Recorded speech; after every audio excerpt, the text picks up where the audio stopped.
el cronograma que se hizo a principio de año. Antes del receso deberíamos haber tenido la segunda clase de gas. Hoy debería haber sido la segunda clase de gas, 30 del 6. Bueno, la semana pasada no tuvimos, por lo que esta semana es la primera clase de gas. Pero fíjense que a fin de año tenemos recuperatorio de exámenes y después hay 3 semanas que dice firma de libreta, coloquio. En realidad, todo esto se pospone, van a quedar 2 semanas para firma de libreta, coloquio, y es probable que, como todavía no hayamos vuelto a la facultad, esta firma de libretas no sea tal, y vamos a dar clases sobre cosas que quedaron pendientes de la primera clase y de la segunda clase. Material didáctico para que tengan acá.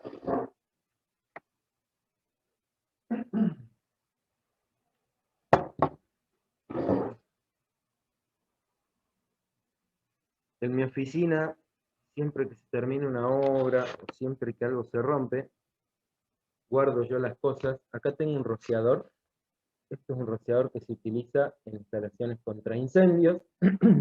Vimos algo de rociadores. Pero bueno, vamos a ver este tipo de cosas en las clases que queden. Tengo ahí arriba una válvula reguladora de presión, tengo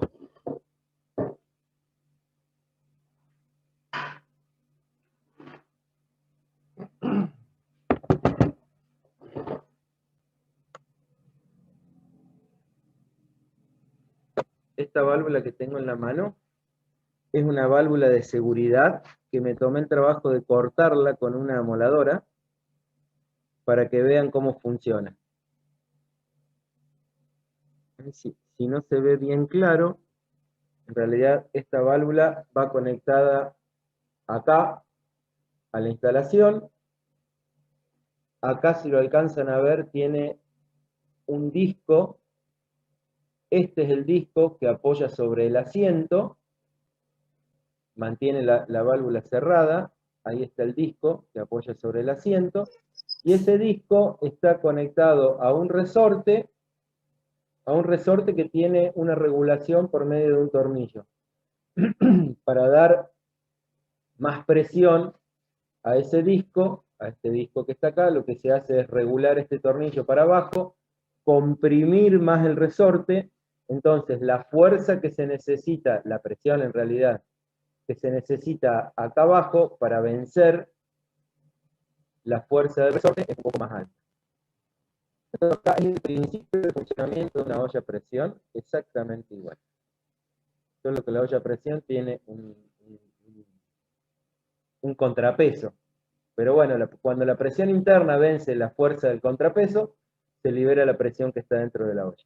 Y acá tiene una descarga que cuando el disco este sube,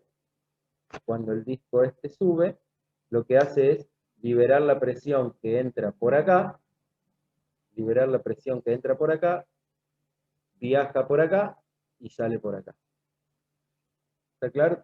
Todo este material lo tengo acá, incluso en el departamento de mecánica tengo miles de válvulas. Miles no, pero sí debe haber como 50 o 60 válvulas para mostrar.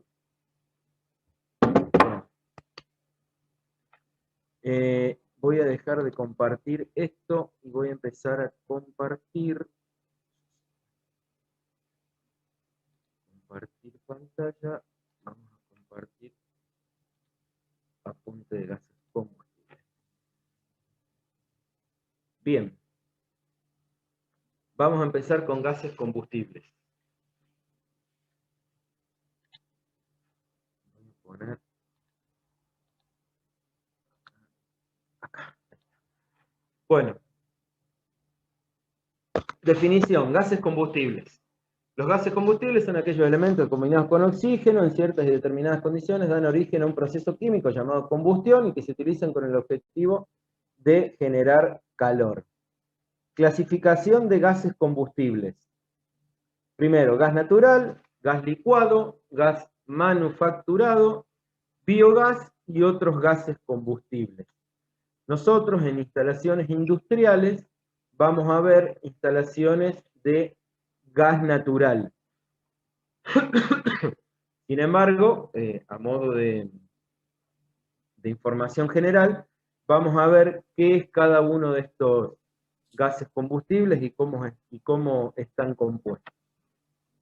Empezamos con el gas natural. Es incoloro, incoloro, no tiene sabor, está formado por una mezcla de hidrocarburos livianos, zaraza, puede encontrarse en yacimientos subterráneos, asociado o disociado del petróleo. Eso quiere decir que en pozos de petróleo puede también que haya gas natural o pueden ser pozos exclusivos para gas natural. Sus componentes pueden variar según el yacimiento, pero en general posee la siguiente composición. Cuando el gas no está asociado al petróleo, de un 95 a un 98% de metano, y cuando está asociado al petróleo, al pozo de petróleo, entre un 60 y un 80% de metano. A partir de ahí, todos los otros gases que componen el gas natural tienen menores porcentajes respecto del porcentaje principal, que es el gas metano. Propiedades del gas natural, según su composición, son poder calorífico de 4.000 a 9.500 kilocalorías por metro cúbico. Y la densidad relativa, ya vamos a ver por qué es importante la densidad relativa, es de 0,6 a 0,7 respecto del aire. Como es menor, o sea, cuando hablamos de densidad relativa, cuando decimos relativa, siempre lo relativo es relativo a algo. En este caso es relativo al aire. Al ser esa relación menor que 1, 0,6, de 0,6 a 0,7, quiere decir que el gas natural es más liviano que el aire. Al ser más liviano que el aire, tiende siempre a ir para arriba. ¿Está bien? Si nosotros abrimos una hornalla de una cocina que se alimenta de gas natural, el gas va a tender a ir para arriba. El gas natural constituye la tercera fuente de energía a nivel mundial después del petróleo y del carbón. El petróleo lidera el ranking de energético, podríamos decir, con el 35,6, después le sigue el carbón con el 28 y ahí cerquita el gas natural con 23,8%. ¿Qué ventajas tiene el gas natural respecto de algunos combustibles líquidos? No requiere de grandes procesos de depuración. Eso quiere decir que se extrae prácticamente como se va a proveer a la industria o al hogar. ¿Está bien? No necesita ni mucha refinación, es solamente un filtrado, un poco de odorización y bueno, a quemar. No es tóxico. Es fácil para medir. Los medidores de gas natural son bastante sencillos. Ya vamos a ver un poco más adelante que hay distintos tipos de medidores de gas natural, pero en general es un gas que es fácil para medir.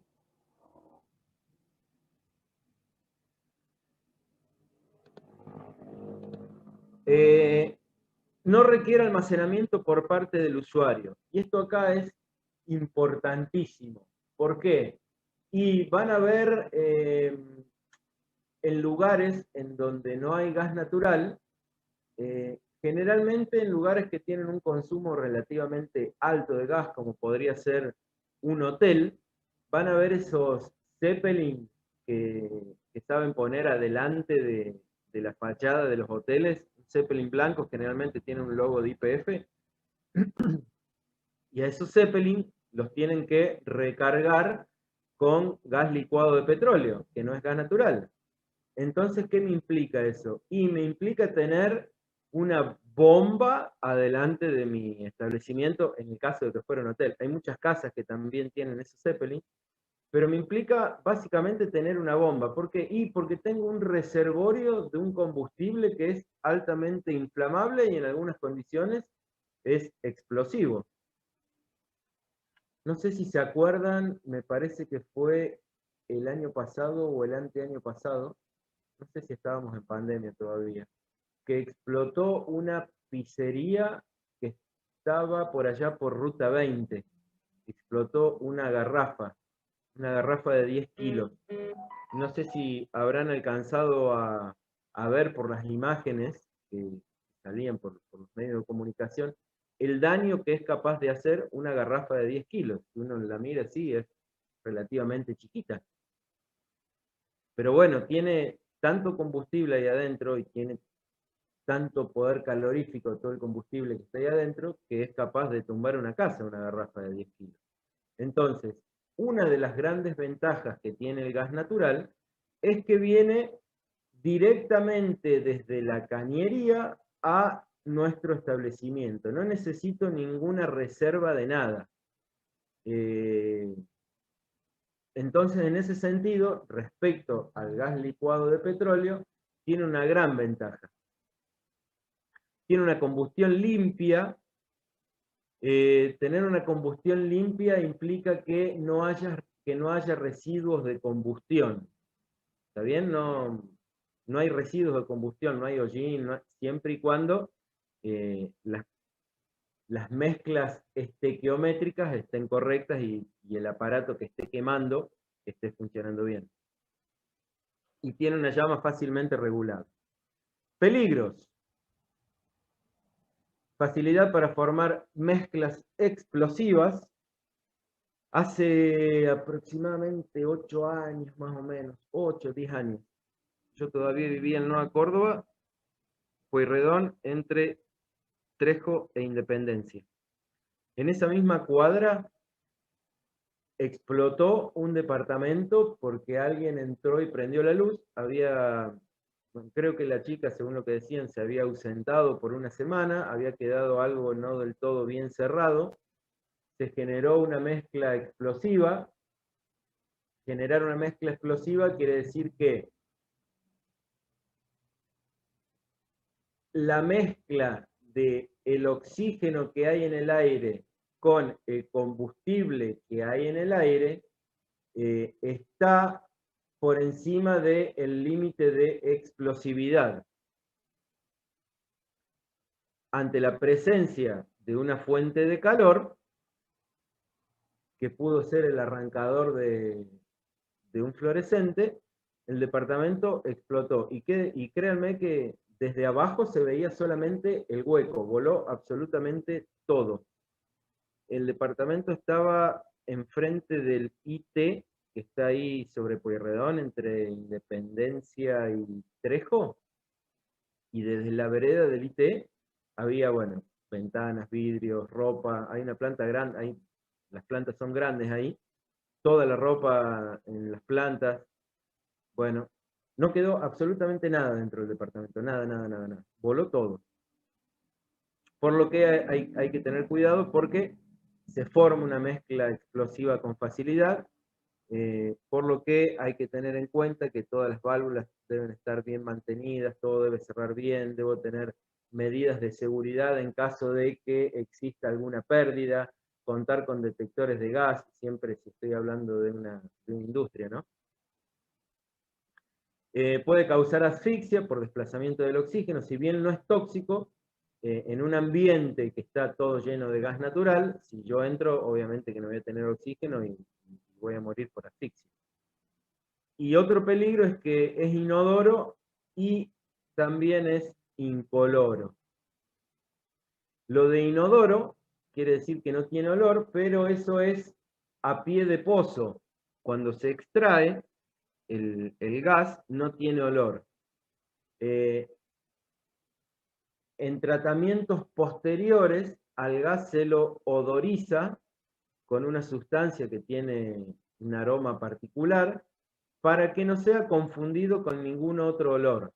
y que tengamos asociado que ese olor particular corresponde a gas natural que hay en el ambiente. O sea, si ustedes se ponen a pensar, el olor que tiene el gas natural no lo pueden asociar con otra cosa más que no sea gas. Entonces es por eso que se lo odoriza con esa sustancia para que podamos detectarlo con la nariz. Lamentablemente, al no tener olor y no tener color, no podemos detectarlo en el ambiente si no estuviera odorizado. Bien. Siguiendo con la clasificación de gas, vamos a el gas licuado. El gas licuado de petróleo, GLP, es un producto compuesto por propano, butano o una mezcla de ambos. Habíamos dicho que el gas natural estaba compuesto principalmente por metano. El gas licuado de petróleo está compuesto por propano, por butano o una mezcla de ambos.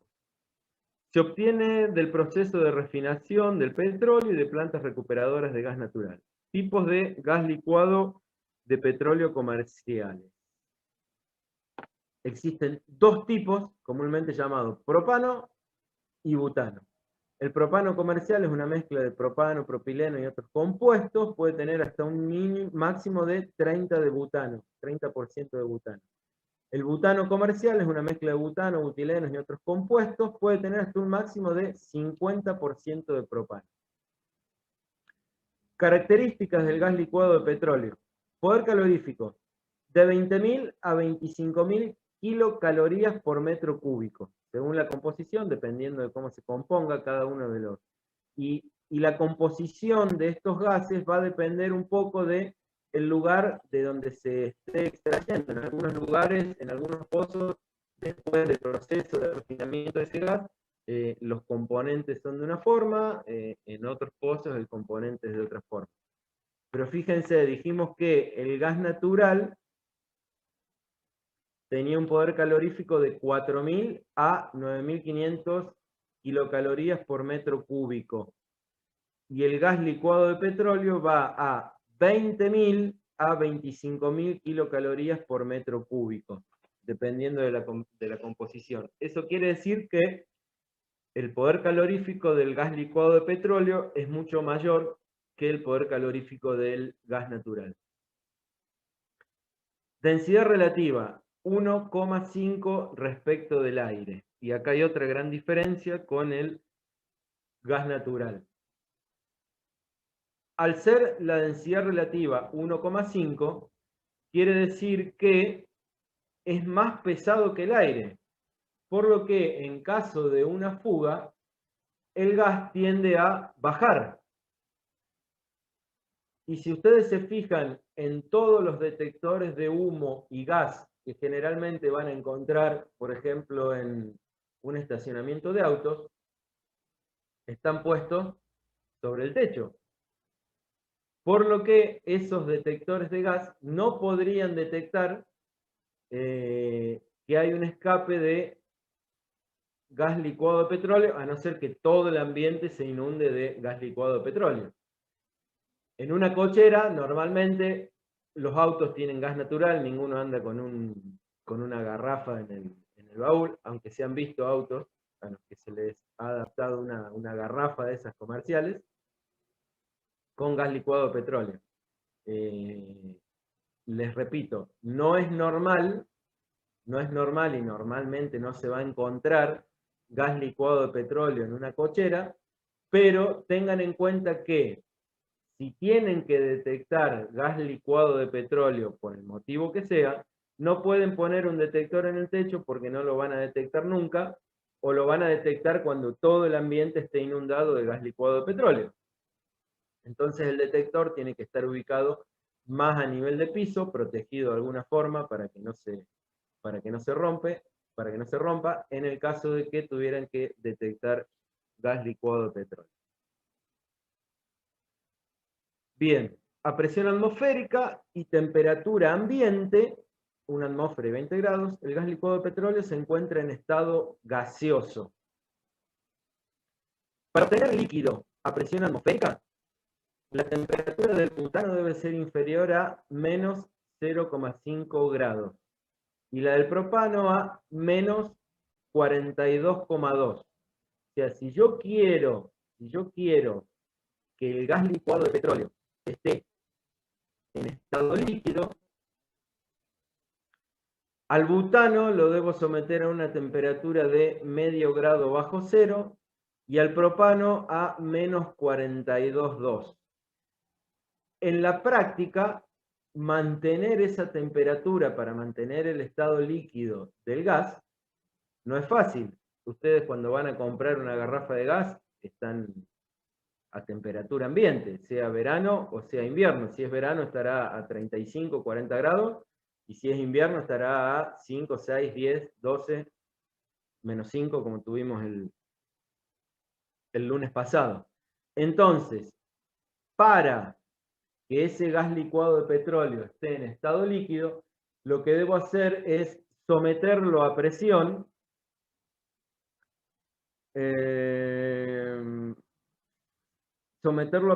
para cambiarle su estado. Dice, en cambio, para obtener líquido a temperatura ambiente, ahí está, para obtener líquido a temperatura ambiente se debe someter el gas licuado de presión, se debe someter el gas licuado de petróleo a presión.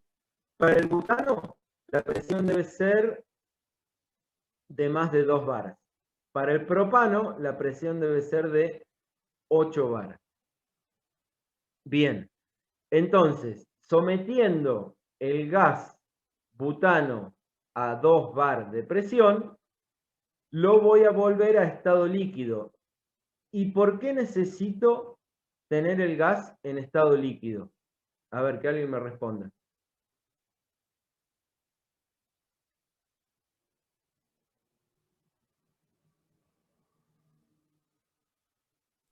Es más fácil de trasladar, transportar. No es el objetivo principal. Puede ser, profe, porque ocupa menos espacio. Claro, O fíjense sea, tiene lo que más dice. densidad, por así decirlo, entonces puedes tener mucho más en menos espacio. Exactamente. Fíjense, 1 litro de líquido se transforma en 272,6 litros de gas para el propano y 237 litros de gas para el butano.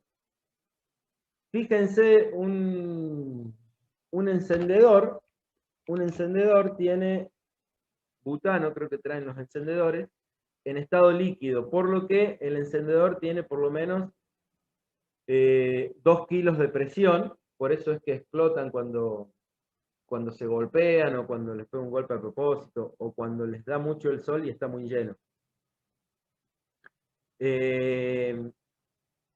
Si yo tengo líquido en vez de gas, estoy aumentando mi capacidad para tener energía en por lo menos 237 veces. Entonces, adentro de una garrafa de 10 kilos, normalmente se le dice 10 kilos, pero vamos a suponer que tiene 10 litros. En una garrafa que tiene 10 litros de gas en estado líquido, tengo 2000 metros cúbicos de gas en estado gaseoso, obviamente. Es por eso que se trata de llevar al estado líquido, para poder almacenar más energía. Imagínense cuánto duraría una garrafa de 10 kilos si tuviera el gas en estado gaseoso. Y no me alcanzaría para hacer un bife, pero pónganle la firma, lo conecto a una nafe de una hornalla y no me alcanza para hacer un bife. Entonces lo que tengo que hacer para tener disponibilidad de energía o mayor disponibilidad de energía es comprimirlo. Con la temperatura no puedo jugar porque no puedo almacenar una garrafa a menos 0,5 grados siempre. Aún si se pudiera hacer en la parte de la producción, en la parte de la distribución tendría que llevarse en camiones térmicos, y después debería asegurarse la persona que compra la garrafa, que esa garrafa esté por lo menos a menos 0,5 grados. Es imposible de hacer eso. Entonces lo que hay que hacer es presurizar el gas, elevarle la presión, transformarlo a líquido, y una vez que está líquido, lo almacenan en garrafas. Las garrafas pueden ser de 5, 10, 15, y después vamos al tubo de 45 kilos. También el gas que se distribuye para los Zeppelin es gas licuado de petróleo. Bien, efectos de la temperatura. Al aumentar la temperatura del gas licuado de petróleo, que se encuentra dentro de un tanque cerrado, aumenta su presión. Esto es debido a que aumenta la presión del vapor. Por lo tanto, nunca se debe calentar un recipiente que contiene gas licuado de petróleo y tampoco se debe llenar. ¿Qué pasa cuando calienta un recipiente que tiene adentro gas licuado de petróleo? Como dice en el apunte, empieza a aumentar la presión. ¿Hasta cuándo va a aumentar la presión? Y bueno, dependiendo hasta cuándo lo caliente. ¿Qué posibilidad hay de que ese recipiente explote? Y va a depender primero de la cantidad de gas que haya ahí adentro. Mientras menos gas haya en estado líquido, mientras más vacío esté el recipiente, más temperatura podemos poner sin que explote. Entonces va a depender de cuánto gas tenga el recipiente adentro, de la temperatura que se eleve, y también va a depender, y mucho, de la resistencia que tiene el recipiente que contiene ese gas. Imagínense que yo diseño un recipiente, y esperen un segundito que les traigo un ejemplo.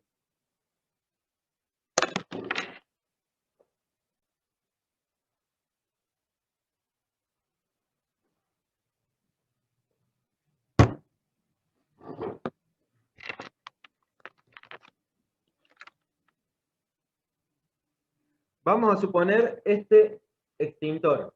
Este es un extintor de auto. Vamos a suponer que este extintor tiene un espesor de chapa capaz de resistir, por fórmula, una presión interna de 8 kilos por centímetro cuadrado. ¿Está bien? Entonces, si yo a este extintor, olvídense de que tiene polvo químico, esto vamos a suponer que es una garrafa de gas. Si yo este extintor lo tengo con gas licuado de petróleo adentro y lo pongo a que se caliente, internamente va a generar una temperatura. Primero tengo, para que esté en estado líquido, por lo menos 2 kilos. 2 kilos si fuera butano. Tengo 2 kilos. Lo pongo a calentar, la presión va a aumentar a 3, 4, 5, 6, 7. Cuando llegue a 8, esto va a explotar. ¿Por qué? Y porque el recipiente este que lo contiene no va a ser capaz de soportar la presión interna que tiene el recipiente adentro. ¿Está bien? Si este recipiente, en vez de tener un espesor de pared, vamos a suponer que 8 kilos por centímetro cuadrado es la presión que resiste este recipiente si tuviera con una chapa de un espesor de 1 milímetro, vamos a suponer, 2 milímetros. Ahora, resulta que yo a este recipiente lo tengo fabricado con un espesor de chapa o sea, el espesor de esta chapa es de 10 milímetros. Una locura, no se fabrica, pero es solamente para el ejemplo. ¿Qué pasaría? Y probablemente no explotaría nunca. ¿Por qué? Y porque nunca voy a llegar a una presión, nunca voy a generar adentro, por más temperatura que tenga esto, tanta presión como para poder romper el recipiente. ¿Está bien? Un encendedor, si está lleno y lo dejo al sol, es probable que en algún momento explote. ¿Por qué? Y porque el recipiente plástico que almacena el gas en algún momento va a colapsar porque no es capaz de resistir esta temperatura. Si el recipiente que lo contiene, en este caso el encendedor, en vez de ser de plástico, fuera de chapa, es probable que ese encendedor, por más sol que le dé, no explote nunca. ¿Está bien? ¿Se entiende cuál es el concepto? O sea, al aumentar la temperatura, aumenta la presión interna. ¿Puede explotar? Sí. ¿Pero de qué va a depender? Primero, de la cantidad de gas que haya adentro. Mientras más gas haya adentro del recipiente, más presión va a hacer ese gas, o sea, más va a intentar expandirse, ¿está bien? Al momento de calentarse cuando lo esté calentando. Entonces va a depender de la cantidad de gas, va a depender de el delta T de temperatura, cuánta temperatura yo le aumente, y también va a depender de la resistencia del recipiente que almacene ese gas. Bien, en una garrafa dice que si no se debe dejar un espacio de por lo menos el 15% del volumen total del recipiente para dilatación del líquido. La densidad y presión de vapor del gas licuado de petróleo varía según la composición. La densidad y peso específicos son mayores que el aire, por lo que el GLP resulta más pesado que este. Por lo tanto, una nube de GLP tenderá a permanecer a nivel de suelo, y de eso ya hablamos antes. El GLP es más liviano y menos viscoso que el agua, ahora está comparándolo con el agua, por lo que hay que tener cuidado ya que puede pasar a través de los poros donde ni el agua, gasoil o queroseno pueden pasar. Bien. Almacenamiento. El GLP se utiliza fraccionado en garrafas y cilindros para usos domésticos, principalmente calefacción y cocina. A lo que se suman las ventas industriales a granel, que es, esas ventas industriales a granel son los Zeppelin de los que hablábamos antes. Hay muchas empresas que están radicadas en lugares en donde todavía no hay gas natural y tienen que abastecerse de gas licuado de petróleo. Generalmente, a ver, hablamos en la primera clase de las empresas de la radicación de una empresa. Si yo voy a necesitar para producir el producto que estoy fabricando gas, y sería un poco raro que me instale en un lugar en donde no hay gas natural. ¿Por qué? Y porque voy a vivir con, primero que voy a encarecer un montón el producto, pero aparte que voy a tener una logística increíble solamente para abastecerme de gas. Entonces, ¿podría haber una empresa en lugares donde no hay gas natural? Sí, de hecho las hay. Pero lo más probable es que esa empresa no utilice el gas natural para el proceso y lo utilice para calefacción de oficinas, para cocinas, para algún termotanque, para las duchas de los baños, o sea, hacer un uso no industrial del gas, sino un uso para servicios solamente, para lo que sería una cocina o unas cocinas y unas duchas de unos baños o los lavamanos de los baños, pero no para un proceso industrial. Bien, hasta acá. ¿Dudas? ¿Preguntas?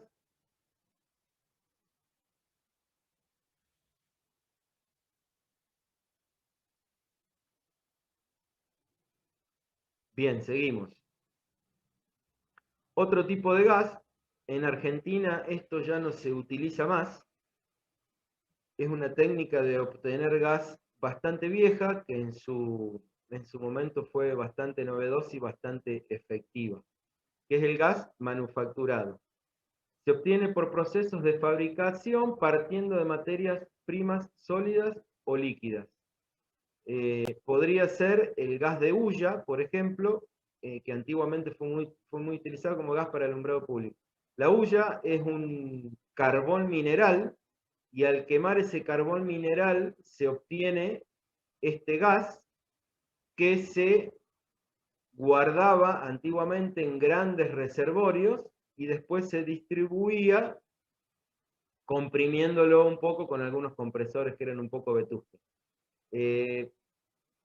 Aunque no sepan de fútbol, todos saben que la cancha de San Lorenzo, la que tiene ahora, le dicen el nuevo gasómetro, y ese apodo que tiene la cancha está relacionado con uno de estos gasómetros que había enfrente de la cancha de San Lorenzo, la primera cancha de San Lorenzo.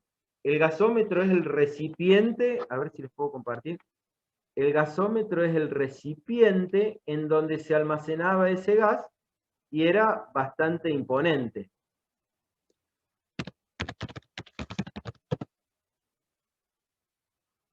ver qué me sale acá.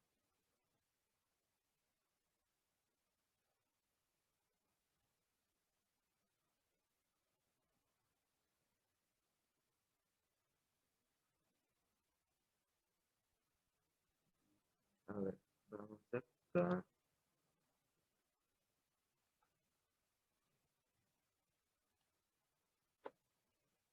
Ahí comparto. Compartir pantalla. Bueno, ahí le estoy compartiendo la pantalla. Y fíjense la primera cancha de San Lorenzo. Esto que se ve acá era el gasómetro que estaba enfrente de la cancha. Y es por eso que a la cancha le dicen gasómetro. Bueno, a la nueva de ahora el nuevo gasómetro. ¿Está bien? Si yo pongo acá, ¿por qué le decían gasómetro?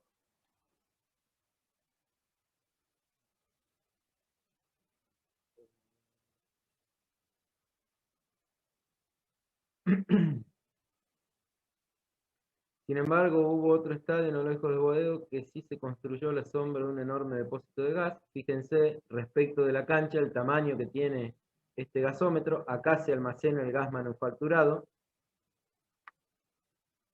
Esta sería la planta de gas. Para fabricar gas se quemaba carbón de hulla que se importaba. El carbón de hulla es un carbón mineral, es como una piedra. Se lo usaba en principio para iluminar y luego para cocinar y calefaccionar. ¿Está bien? Acá hay una montaña de carbón de hulla. Eso se quema y la quema de esto, uno de los residuos de la quema, es el gas que se lo capta y se lo almacena en un gasómetro. En 1949 se construyó el gasoducto desde Comodoro Rivadavia y dejó de importar carbón. La cabecera del ducto llegaba a los gasómetros de Alcor. ¿Está claro, no? Bien. Entonces, volviendo a lo nuestro, el poder calorífico de este gas es de 5.000 kilocalorías por metro cúbico, con una densidad relativa de 0,4 a 0,5 respecto del aire. No es tan distinto al gas natural, que vamos de 4.000 a 9.500 kilocalorías por metro cúbico y una densidad relativa de 0,6 a 0,7 respecto del aire. Otro gas manufacturado es el acetileno, es un hidrocarburo cuyo zaraza no tiene color, es un gas altamente inflamable y un poco más ligero que el aire. En estado comercial tiene un olor característico similar al del ajo. El acetileno se obtiene mediante la reacción de agua con carburo de calcio. El acetileno se utiliza para soldar, por acá dice, se utiliza en soldadura y corte, como gas de alta pureza en equipos de espectrometría de masas. El acetileno es el gas que utilizan los que sueldan con soldadura autógena. Se puede comprar ya en un recipiente o se puede fabricar también in situ en un chanchito así, al que se le agrega carburo de calcio, por acá dice carburo de calcio y agua.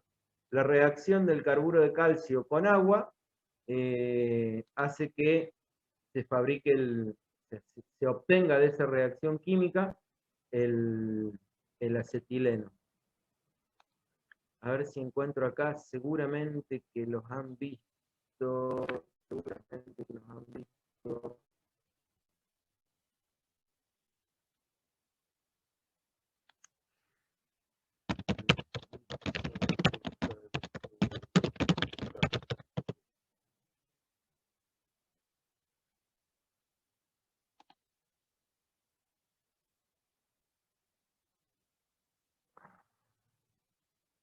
Carburo de calcio son unas piedritas.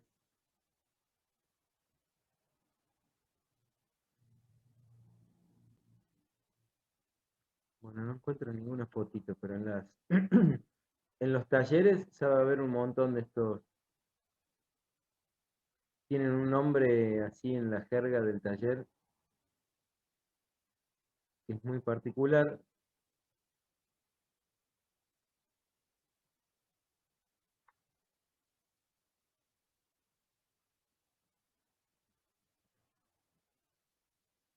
Bueno, no lo encuentro. No hay problema, era solamente a título ilustrativo.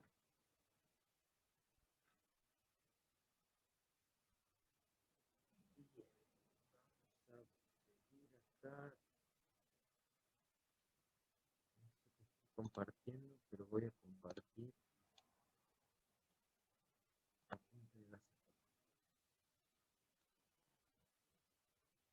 Bien, peligros del acetileno: disminuye la cantidad de oxígeno disponible y se debe determinar de forma periódica el contenido de oxígeno para existir. Bueno, como todos los gases desplazan al oxígeno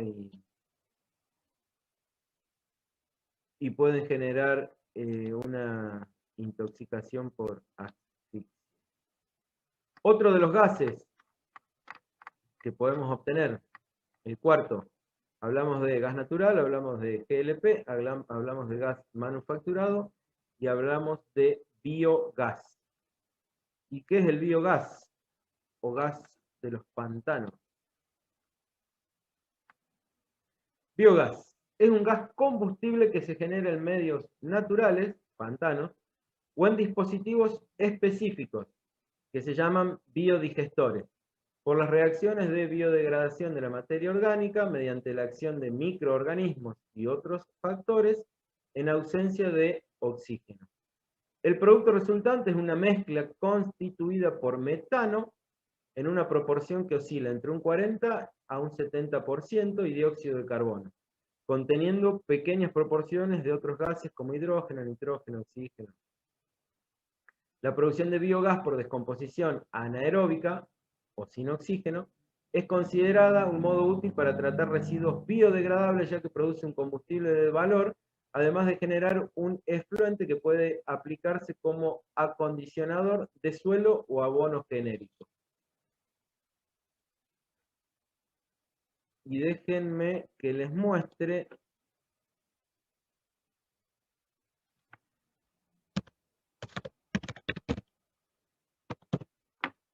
en la planta de tratamientos de efluentes que hay en Córdoba, que se llama Bajo Grande, que está acá en la zona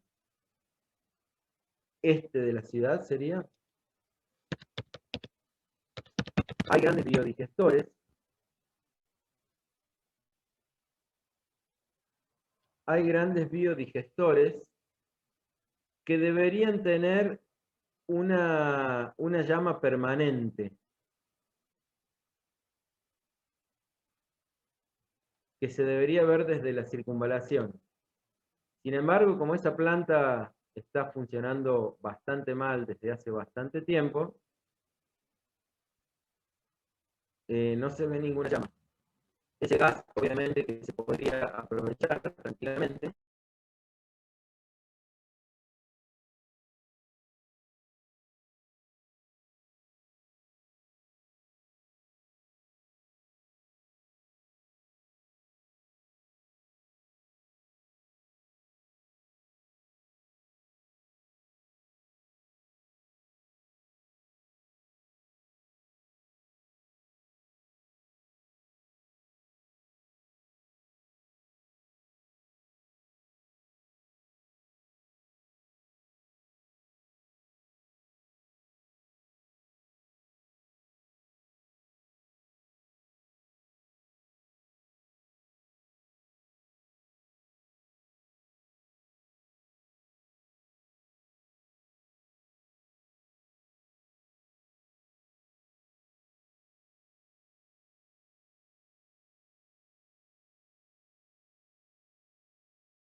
¿Me escuchan ahí?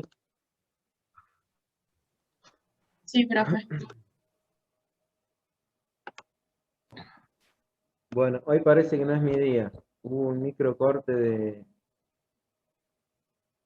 energía eléctrica, pero les quiero compartir.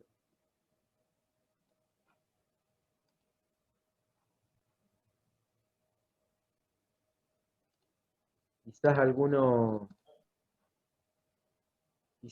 sabe, casera, al que se le va agregando todo el residuo orgánico que tengo en la casa. Si pueden apreciar,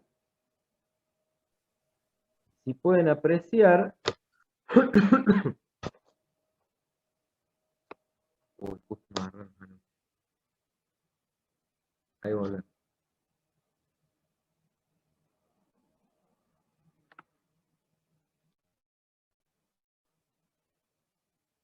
Como les decía, si pueden apreciar, el biodigestor tiene el abono.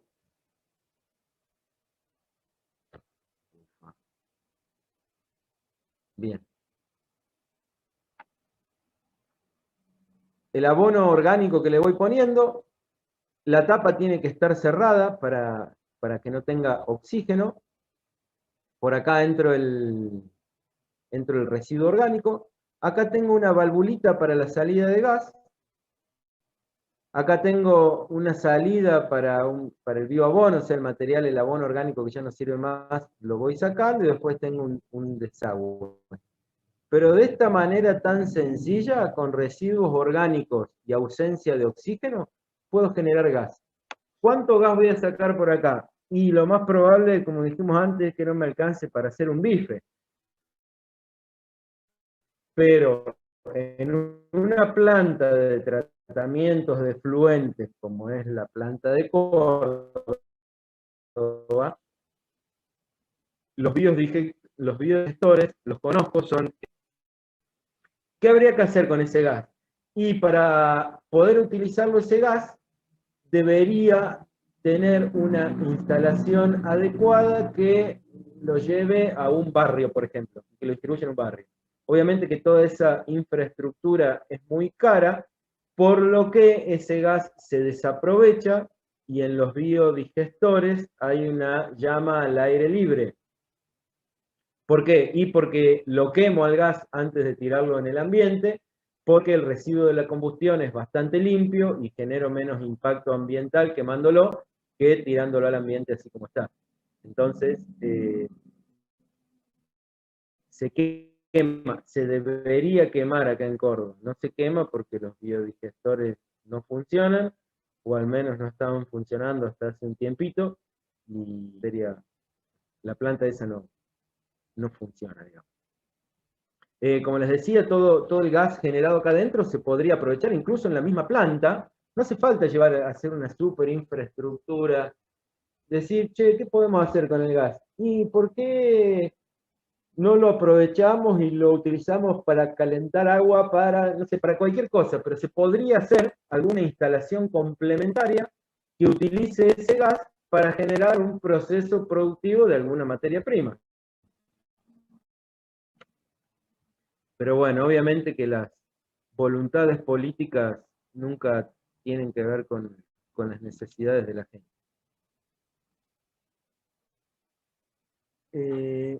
Voy a dejar de compartir y vamos a ir al apunte. Bien. Parámetros que definen la calidad de un gas combustible. Vamos a pasar rápido esto. A continuación se detallan algunos parámetros que se utilizan para comparar los gases combustibles y definir la calidad de los mismos. Poder calorífico es la cantidad de calor que entrega 1 kilogramo o 1 metro cúbico de combustible al oxidarse en forma completa. Si acá tuviera, en vez de metro cúbico, kilo, estaría hablando de un combustible sólido, como podría ser, por ejemplo, la madera. La madera, bueno, hay distintas maderas, no todas las maderas generan el mismo poder calorífico, pero si estuviera hablando de una madera determinada, madera de pino, genera tantas kilocalorías por kilo de madera. Como estamos hablando de gas, y el gas en estado gaseoso, hablamos de kilocalorías por metro cúbico. O sea que el poder calorífico se podría medir en kilocalorías por kilo si el combustible es sólido, o kilocalorías por metro cúbico si el combustible es gaseoso. Dentro del poder calorífico hay un poder calorífico superior y uno inferior, no nos vamos a detener ahí. Cantidad de aire, otro parámetro que define la calidad del gas. Se refiere a la cantidad de aire necesario para producir la combustión completa. Se usa en el diseño de quemadores y equipos de combustión. Para el gas natural necesito 17 kilos de aire para quemar 1 kilo de gas. A eso se lo llama relación estequiométrica. Respecto del aire, ya hablamos de densidad relativa. Conociendo el valor de la densidad de una sustancia y la densidad de otra sustancia, referencia o patrón, en este caso el aire, es posible definir la densidad relativa de la sustancia, como el resultado del cociente entre el valor de su densidad y la densidad de la sustancia de referencia o patrón. Es la densidad del gas respecto del aire. Para los gases se acostumbra a tomar como referencia el aire y su densidad a una presión de una atmósfera y una temperatura de 0 grados es de 1,2928 kilos por metro cúbico. Espero que se active la alarma. Como dijimos antes, si la densidad relativa del aire es 1, acá 1, la del gas natural es 0,6 y la del GLP es de 1,6. Es más pesado que el aire, tiende a ir para abajo, y el gas natural es más liviano y tiende a ir para arriba.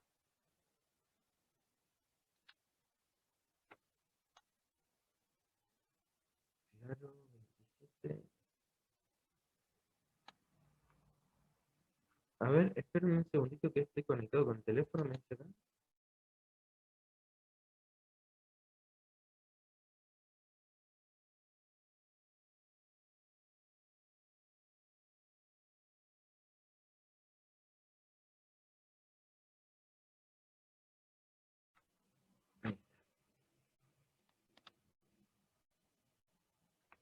Bien.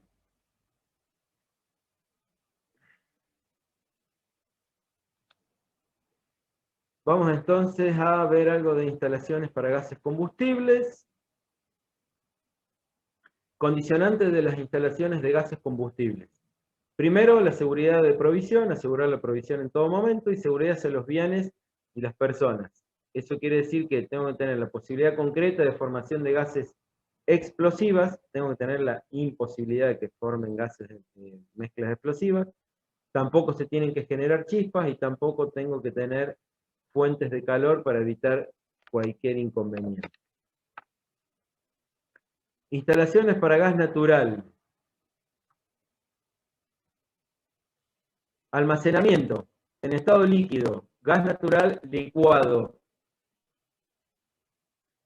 Vamos a ver una particularidad.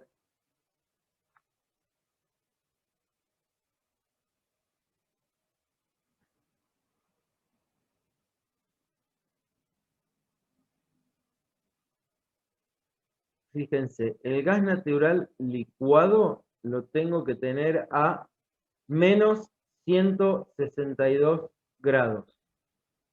No es fácil licuar el gas natural. Para el gas licuado de petróleo dijimos que para el butano menos 0,5 y para el propano era menos 42, creo.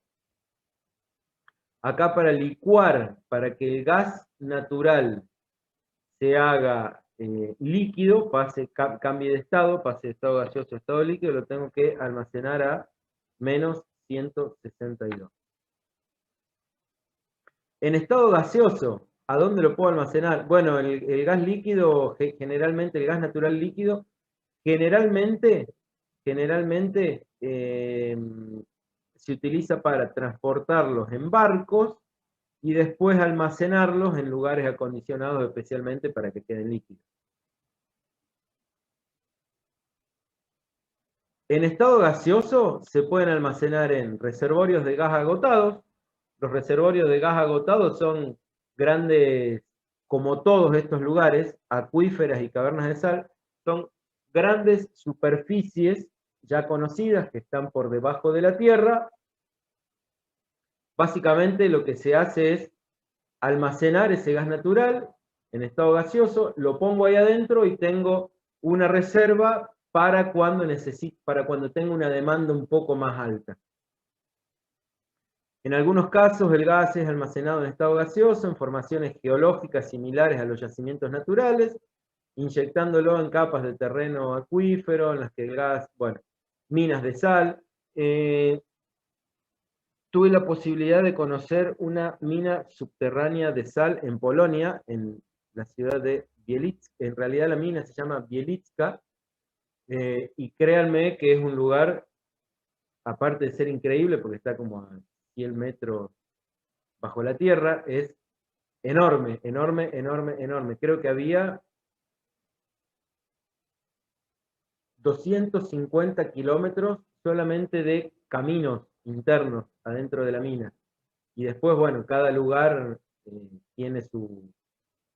O sea, aparte de los caminos, esos caminos van desembocando en distintos lugares, que era en donde se extraía antiguamente la sal. Incluso esa mina tiene una catedral, si la googlean van a ver que hay una catedral que está abajo de la tierra, y la catedral está hecha íntegramente de sal. Todo lo que se ve ahí es sal.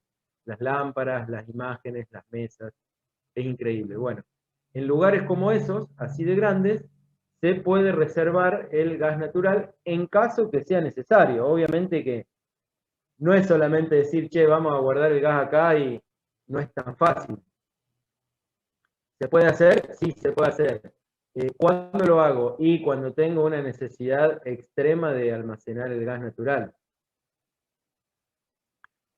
Este procedimiento permite ir utilizando en invierno el gas almacenado durante el verano, época en la que el consumo es menor. En los núcleos de población que no están conectados a la red de gasoductos, ni les llegan los barcos metaneros, se construyen plantas satélites que reciben el gas mediante camiones cisternas, lo almacenan y lo inyectan a la red de distribución local. Particularmente el gas natural, en estaciones de servicios, en estaciones de GNC, el almacenamiento se realiza en cilindros con capacidades desde los 60 litros y hasta 120 litros a 250 bar, y el despacho es a no más de 200 bar. Los tanquecitos de gas natural comprimido, el auto almacena el gas natural comprimido, no lo almacena licuado, por lo que la autonomía de un auto con gas comprimido en estado gaseoso es bastante menor de lo que sería la autonomía que tendría si al gas lo pudiera almacenar en estado líquido. Almacenar el gas en estado líquido necesitaría o tener una temperatura muy baja del gas, menos 162 para licuarlo, o elevar muchísimo la presión, lo que haría que el auto fuera prácticamente una bomba con 4 ruedas. Entonces es por eso que el gas, si bien está a una presión muy grande, recuerden siempre que les digo que una cubierta de un auto está inflada a 2 bar, 2 kilos por centímetro cuadrado. Un tanquecito de gas natural puede soportar hasta 200 bar, 200 kilos por centímetro cuadrado, por lo que la presión está incrementada en 100 veces. ¿Está claro? Si explota uno de esos recipientes de gas natural comprimido, que ya ha pasado, y bueno, la verdad que hace bastante daño. Por eso es que hay que bajarse del auto en las estaciones de servicio, por las dudas se genere alguna chispa al momento de cargar, una mezcla explosiva. Bueno, Esperen que acá hay una pregunta. Profe, ¿este archivo está subido? La pregunta, vamos a verificar en este momento.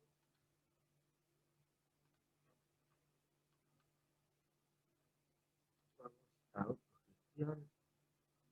Esperen un segundito. Administrador de material.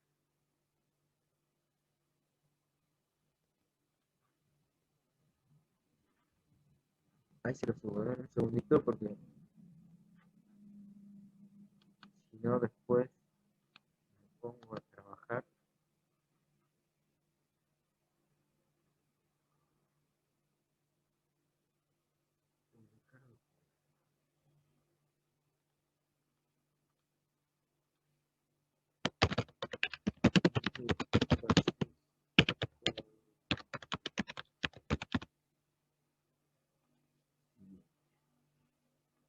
Seleccionar archivo.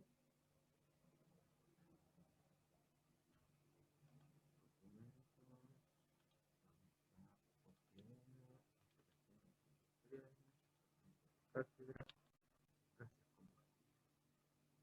publicar.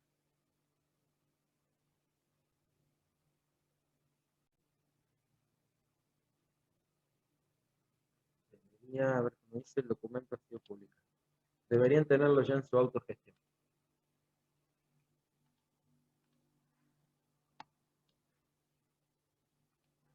A ver. Ah, acá alguien lo publicó en el chat. Este apunte, ¿de dónde lo sacó? Estaba subido, es el del año pasado. El que les pasé yo es el que va. No estoy seguro que este que publicó Benjamín Bertapel sea el de este año. No hay cambios respecto del año pasado. Eso sí se los digo. Ah, profe, sí Si lo saqué está de autogestión 3, era del año pasado. bien, si es el del año pasado es el mismo. No hay Ah, ningún bien. problema. Lo pueden bajar de ahí también. Si es de otros años, no, porque ese apunte vale desde el año pasado. Bien.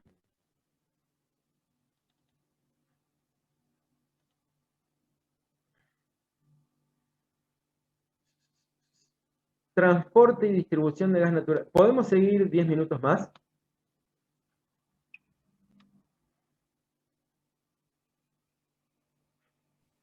Sí, profe. Bien. Transporte de gas natural. El gas natural no asociado es extraído de los yacimientos de hidrocarburos y se transporta a los centros de consumo a través de gasoductos. En Argentina, las empresas encargadas del transporte son Transportadora de Gas del Norte, TGN, y Transportadora del Gas del Sur. Esas dos empresas son las que distribuyen el gas desde el yacimiento hasta los consumos. Hay un llamado acá, un gasoducto. ¿Qué es un gasoducto? Tuberías de acero por las que los gases combustibles, principalmente el gas natural, circulan a alta presión desde un punto de origen hasta un centro de distribución. Se construyen enterrados en una zanja a una profundidad habitual de 1 metro y hasta 2 metros, dependiendo del terreno y la seguridad. Excepcionalmente se construyen sobre la superficie. Bueno, entonces el gasoducto es la gran tubería que lleva el gas a través de miles y miles de kilómetros desde el yacimiento hasta el consumo. En Argentina tenemos bueno, algunas cuencas, como la cuenca norte, la neuquina, el Golfo de San Jorge y la cuenca austral. Todo lo que es rojo es transportadora del gas del sur, y todo lo que es azul, líneas azules, es transportadora del gas del norte.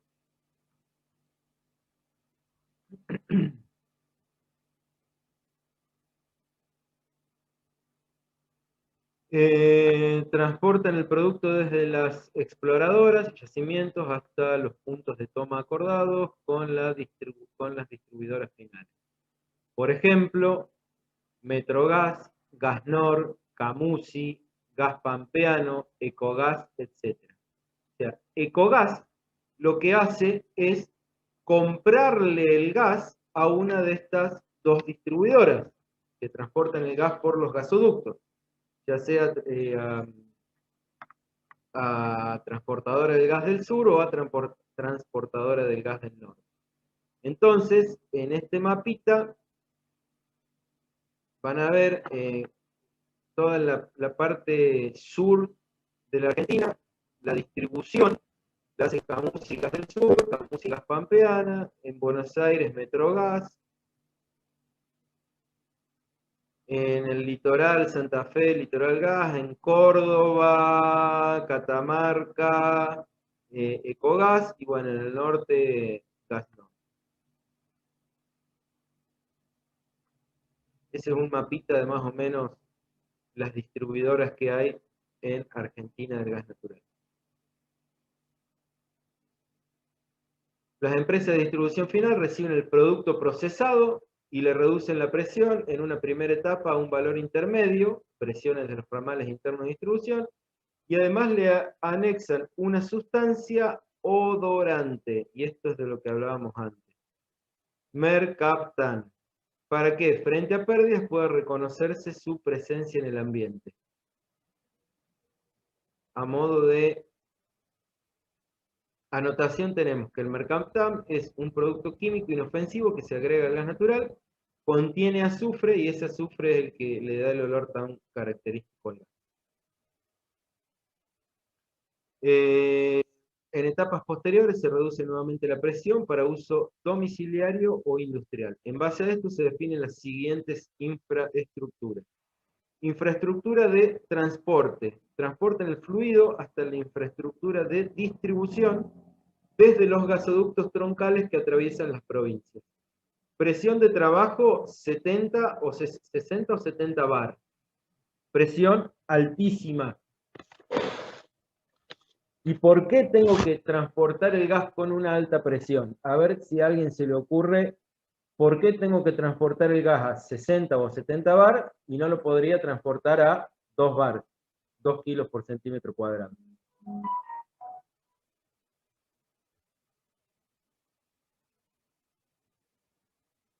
¿Así fluye más fácil, profe? Así fluye más fácil. Quizás podría interpretar lo que usted me quiere decir, pero digamos que su respuesta no me convence.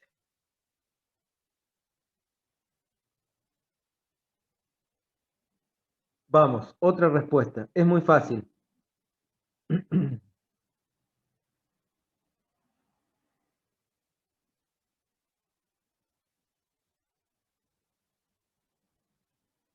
Uno más. Vamos, los escucho.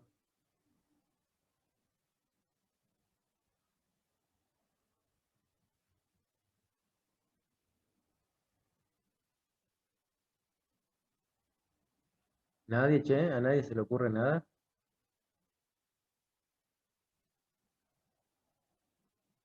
No.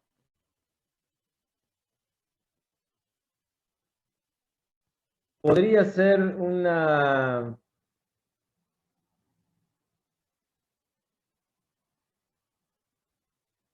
un motivo secundario, digamos, pero el motivo no es ese.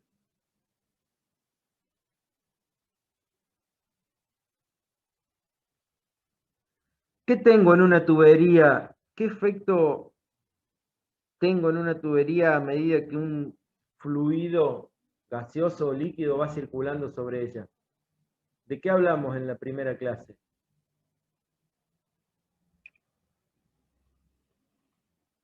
¿Pérdidas? Claro, tengo pérdidas de carga.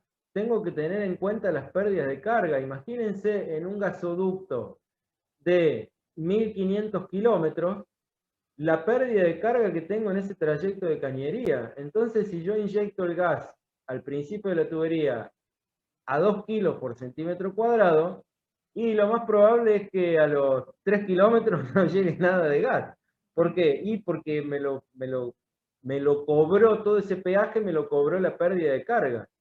Entonces tengo que inyectar el gas a una elevada presión para que en el otro extremo de la tubería me salga con algo de presión y que la pérdida de carga no me cobre toda la energía esa que tengo que transportar. De hecho, existen plantas intermedias que se encargan de represurizar ese gas que viene viajando. ¿Por qué? Y porque de Neuquén sale a 70 kilos, pero la Pampa llega con 45. Y lo otro que pasó, y lo otro me lo cobró la pérdida de carga. ¿Está bien? Lo otro es peaje que le tuve que pagar a la cañería para que me transporte ese gas. Y ese peaje que le pago a la cañería es ni más ni menos que la pérdida de carga. ¿Está bien? Entonces, tengo que tener en cuenta que ese gas va a viajar por adentro de la tubería por un montón de kilómetros y muchas veces necesito represurizar ese gas, volver a elevarle la presión porque ya en el trayecto tuvo un montón de pérdida de carga y la presión que ya trae no me sirve para poder dársela a las empresas de distribución. Bien, infraestructura de distribución, distribuyen en cañería de acero el fluido a cada una de las localidades. La presencia de trabajo, esto va a depender es particularmente de cada empresa. No de cada empresa, sino de la cercanía que tenga la localidad con la toma de ese gas de los gasoductos principales. Entonces, la distribución puede hacerse en 40, 25, 15, 10 o 5 bar. Redes domiciliarias conducen el gas natural hasta la puerta de cada domicilio. Puedo llegar con 4, 1,5 o 0,02 bar. Y la instalación adentro de una casa sería, o de una empresa no, porque en una empresa muchas veces entro con bastante más presión porque tengo equipos que trabajan con más presión. Pero una cocina de una casa trabaja con 0,020 kilos por centímetro cuadrado o bar. ¿Está bien? Es una presión muy chiquita, muy bajita. Ustedes cuando abren la hornalla no sienten que el gas sale así. Sale, pero no sale a una gran presión. Bueno, la presión está regulada por una válvula que está a la entrada. Ya después la vamos a ver. Espérenme, la tengo acá.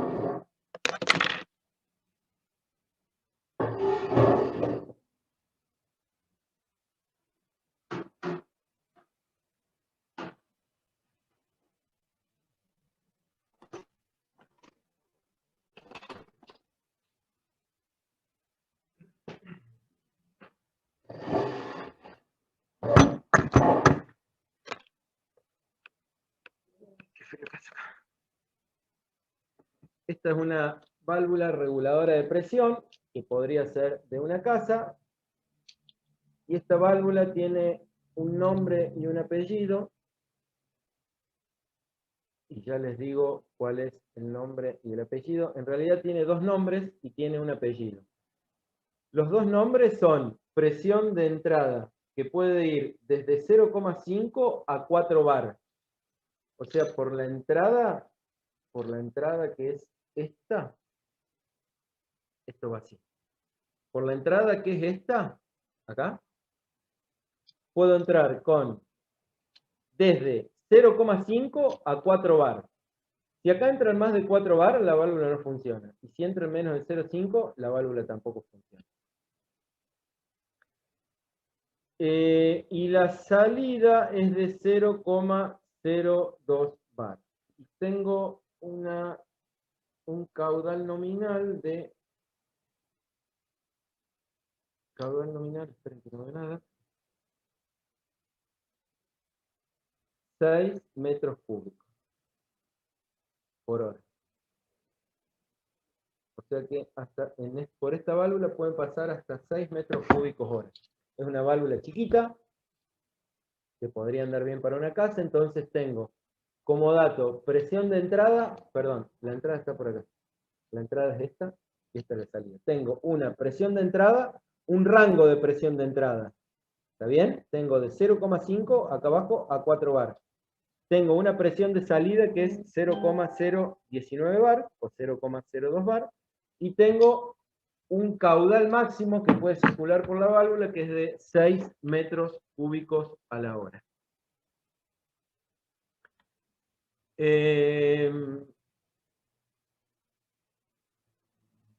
Otra forma de transportar el gas natural es en estado líquido, el gas natural licuado, hablamos de eso antes, el gas natural sometido a un proceso de licuefacción durante el cual se lo lleva a una temperatura aproximada de menos 160 grados, ya lo dijimos. Solo se quema... Bien. Fíjense, esto es un barco que transporta gas natural en estado líquido. Al licuar el gas natural y obtener gas natural líquido, se logra reducir su volumen en 600 veces, bastante más que lo que era el gas licuado de petróleo, que eran 200 veces, con el objeto de poder transportar una cantidad importante de gas en buques llamados metaneros. Imagínense si el gas natural se pudiera licuar para poner en un auto. Tendríamos una autonomía bastante mayor.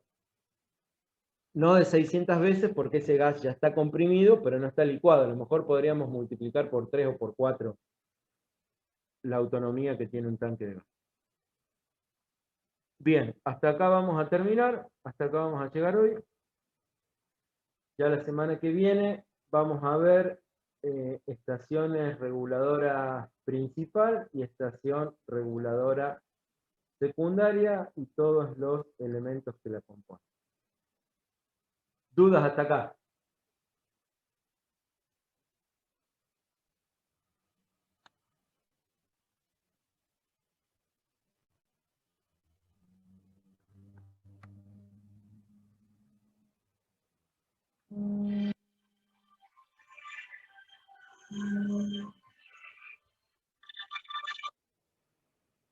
Juan, estoy dando clases, ahí te llamo en un segundo.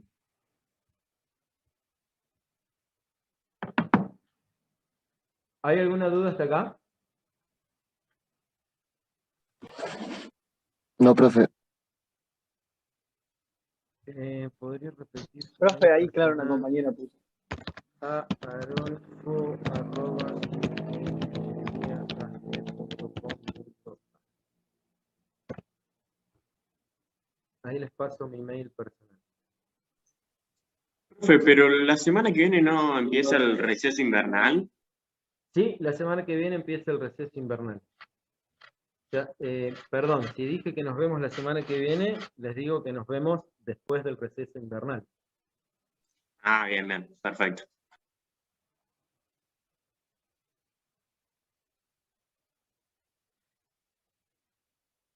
Profe, Bien. si no es molestia, Sí. ¿podría hacerle una consulta con respecto al trabajo práctico de agua? Es más sobre las consideraciones que hay que tomar. A ver, dígame. Porque nosotros con el ingeniero Fabián Palazzolo en las primeras dos entregas tomamos el piso de 7,5 metros. Y el ingeniero Quintero nos había dicho que tome de 10 metros en la altura del techo, no del piso. No sé cuál deberíamos tomar, qué consideración deberíamos tener, porque en base a eso cambia la altura. Tome 7,5 metros. ¿Qué es lo que le cambia cambiando la altura? La presión, no, ¿cómo es esto? La altura del agua, el metro en columna de agua que debería suministrar la bomba. Bien, ¿usted la bomba la tiene a nivel de piso? Claro, tenemos un cisterna y lo tenemos en soporte en el techo, soporte espera, el tipo pera. ¿Qué Las tiene cañerías. soportado en el techo? Ah, la cañería. Las cañerías, sí. Sí, perdón, sí, la expresión. Espere que se entrecortó todo, no sé si soy yo o es usted. No, puede ser que Pero- sea yo, profe. Estoy en un pueblo y siempre tengo Bueno. mala conexión. Bien. ¿En qué pueblo vive? Se llama María Juana. Está a 60 kilómetros de San Francisco. María Juana, sí, sí. María Juana ya es Santa Fe, ¿no? Sí, es Santa Fe, claro. Estamos en el límite, pero es Santa Fe. Sí.